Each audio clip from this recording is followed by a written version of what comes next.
बिस्मिल्लाहिर्रहमानिर्रहीम। अस्सलाम वालेकुम फ्रेंड्स, कैसे हैं आप सब। उम्मीद करता हूँ सब ठीक होंगे। एक नई वीडियो के साथ आपकी खिदमत में हाजिर हुआ हूँ।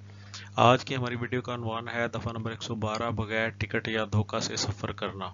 ये बहुत ही इंपॉर्टेंट है, सबको जानना ज़रूरी है और ये आमतौर पे होता भी है। तो वीडियो शुरू करने से पहले, डिस्कशन से पहले, आइए मिलकर अल्लाह पाक से दुआ करते हैं, ज़ाते बारी ताला हम सबको ठीक रखे, खुश रखे और महफूज रखे और अपनी बेशुमार रहमतें और बरकतें नाज़िल फरमाए आका दो जहां मोहम्मद मुस्तफ़ा सल्लल्लाहु अलैहि वसल्लम की ज़ात अक़दस पर। फ्रेंड्स, रेलवे एक्ट 1890 हम पढ़ रहे हैं और दफ़ा 112 जो इसका है वो है बगैर टिकट या धोखा से सफ़र करना। कहाँ सफ़र करना? रेलवे एक्ट के अंदर, क्योंकि रेलवे की बात होती है तो इसलिए रेलवे के अंदर ही, यानी कि ट्रेन के अंदर कोई बगैर टिकट के या धोखे से सफ़र करे, चक्कर दे के किसी तरीके से कि मैं वहाँ पे जाके उतर जाऊँगा और टिकट ना ले, तो ऐसे शख्स के लिए क्या है।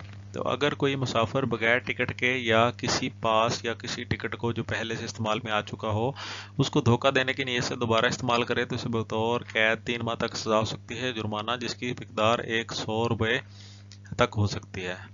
तो इसमें इस सेक्शन के अंदर फ्रेंड्स समझने वाली बात क्या है, तो वो बताने से पहले आपसे छोटी सी रिक्वेस्ट करूंगा कि चैनल को सब्सक्राइब कर लें और बेल के आइकॉन को प्रेस करके ऑल पे कर लें। इससे ये होगा कि हमारी हर नई आने वाली वीडियो का नोटिफिकेशन आपको मिल जाएगा।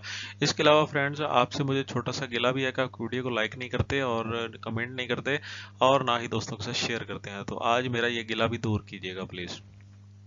तो वीडियो की तरफ वापस आते हैं। इसमें समझने वाली बात यह है कि बगैर टिकट के, एक तो हो गया कि बगैर टिकट के या बगैर पास के किसी ने सफ़र कर लिया। दूसरी बात इसके अंदर एक और पॉइंट है, धोखा देना। धोखा कैसे देना है? तो आमतौर पे सबके माइंड में यही आता है कि धोखा देना यही है कि टिकट नहीं लिया और किसी एक डब्बे में सवार हो गए और वहां से ट्रेन के दूसरी बोगी के अंदर चले गए, और ताकि जो है वो टिकट चेकर जो है वो जो भी ऑफिसर होगा वो आपको पकड़ ना ले, उसको आता दे के दूसरे डब्बे में जाना। ये वाला धोखा नहीं है। ये तो बगैर टिकट में ही आता है। लेकिन धोखाधड़ी ये है कि अगर किसी ने पहले से कोई इस्तेमाल शुदा पास ट्रेन का या इस्तेमाल शुदा टिकट को दोबारा से यूज करने की कोशिश की, दोबारा से वो दिखाने की कोशिश की कि मैं इसको चक्कर दे के या मैं इसको इस पुराने टिकट से धोखा दे के मैं इस चीज से निकल जाऊंगा और बगैर किराए के मैं चला जाऊंगा, तो ये वाला धोखाधड़ी की बात हो रही है। तो उसको 3 माह तक कैद हो सकती है या फिर 100 रुपये जुर्माना तक की सजा हो सकती है। तो आप दोबारा पढ़ेंगे तो आपको क्लियर हो जाएगा। अगर कोई मुसाफिर बगैर टिकट के या किसी पास के, ठीक है।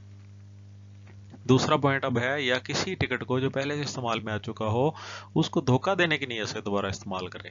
दो पॉइंट है इसके अंदर, बगैर टिकट के, बगैर पास के, या किसी टिकट या पास को जो पहले से इस्तेमाल हो चुका हो उसको दोबारा से धोखा देने की नीयत से इस्तेमाल करे तो उसको 3 माह तक कैद या फिर 100 रुपये जुर्माना की सजा हो सकती है। आई होप कि आपको समझ आ गई होगी। दुआ में याद रखिएगा। नई वीडियो के साथ फिर मिलेंगे। वीडियो को लाइक जरूर कर दें। अल्लाह हाफिज़।